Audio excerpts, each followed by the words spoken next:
দেখ বান্ধবী, তুই যদি এভাবে কাঁদতে থাকিস দেখবি আমি এখনই চলে যাব বাসায়।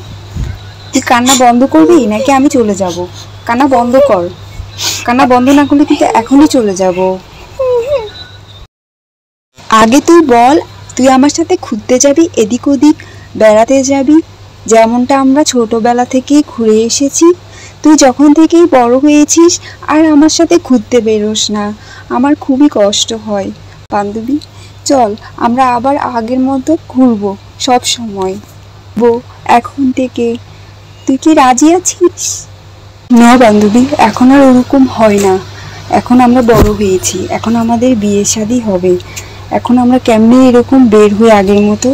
আগে তো আমরা ছোট ছিলাম, তাই না? আবার বিয়ের কথা কেন আসছে বান্ধবী? আমি তো বিয়ে শাদীর কথাও বলছি না, আমি বলছি আমরা ঘোরাঘুরি করব আগের মতো, আনন্দ আড্ডা করব। তুই যবে থেকে বড় হয়েছিস তুই আর আমার সাথে ঘুরিস না, ফিরিস না, আমার খুবই কষ্ট হয়। আমার কিন্তু এই দুনিয়ায় তুই ছাড়া কেউ নেই, তুই ভালো করেই জানিস। আমি যদি এখন তোর সাথে ঘোরাফেরা করি তাহলে আমার বিয়েটা হবে না, কারণ বিয়েটা হচ্ছে অনেক বড় লোকের ছেলের সাথে। তারা যদি জানতে পারে আমার বান্ধবী এরকম গরিব ঘরের, তাইলে কি আমার বিয়েটা হবে? তুই বল। কেন হবে না বান্ধবী?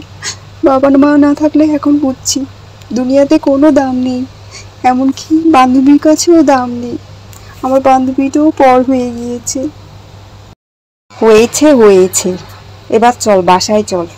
তুই অত কিছু বুঝবি না, চল আমার সাথে বাসায় চল।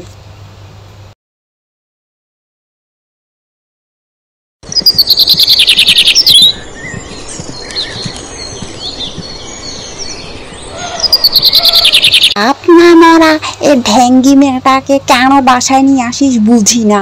বাপু এত রং ঢঙের কি আছে? এ মেয়েটার সাথে ঘুরলে কি তোর বিয়ে হবে? আমরা কি তোকে বিয়ে দিতে পারবো? তুই বল মা। কেন আন্টি, আমি আপনার কি ক্ষতি করলাম? এ ঢ্যাঙ্গি মেয়ে, একদম আমার সাথে কথা বলবি না, মুখ চালাবি না আমার সাথে। নিজের বাপ মাকে খেয়েছিস, এখন আমার মেয়েটাকে খেতে বসেছিস। আচ্ছা আন্টি, আমি আর কখনো আসবো না এখানে।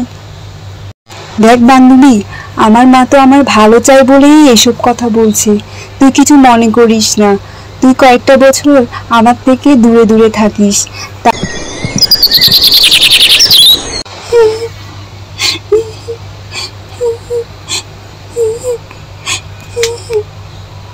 কি হলো?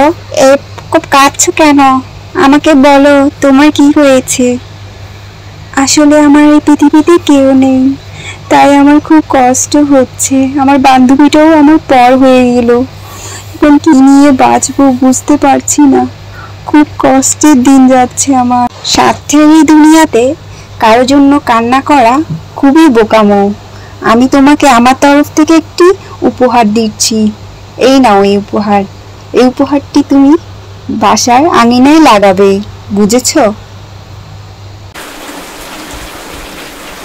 পূর্ণিমা গাছটি তার ঘরের আঙিনায় লাগিয়ে দেয় এবং চিন্তা করতে থাকে কখন গাছটি বড় হবে এবং তাকে ফল দিবে।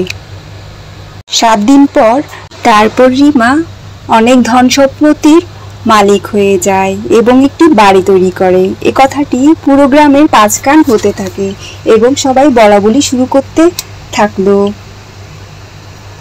লোকজন কানাঘুষা করার কারণে রিমঝিম ও তার মা জানতে পারে এবং এসব নিয়ে আলাপ আলোচনা করতে থাকে। মা চলো রিমার বাড়িতে যাই, চলো রিমার বাড়িতে গেলেই বুঝবো। এখন আমি বড়লোক হয়েছি শুনে এখন মা মেয়ে দুজনই চলে এসেছেন। এতদিন আমি মিশতে চেয়েছি বলে কত কথা আমাকে শুনিয়েছেন, এখন কেন এসেছেন বলেন তো? এই সয় সম্পত্তি সব আমাকে ওই পরী দিয়েছে, যেখানে আমি আর রিমঝিম বটগাছের নিচে খেলতাম। রিমঝিম ও তার মা অনেক বেশি লোভ করে পরীর কাছে যায় এবং গাছটি তারা পানির উপরে রোপণ করে, কিন্তু পরীর কথা তারা অমান্য করে, যার কারণে তারা একদমই নিঃস্ব হয়ে যায়। বন্ধুরা, ভিডিওটি ভালো লাগলে অবশ্যই লাইক কমেন্ট সাবস্ক্রাইব করবেন। ধন্যবাদ।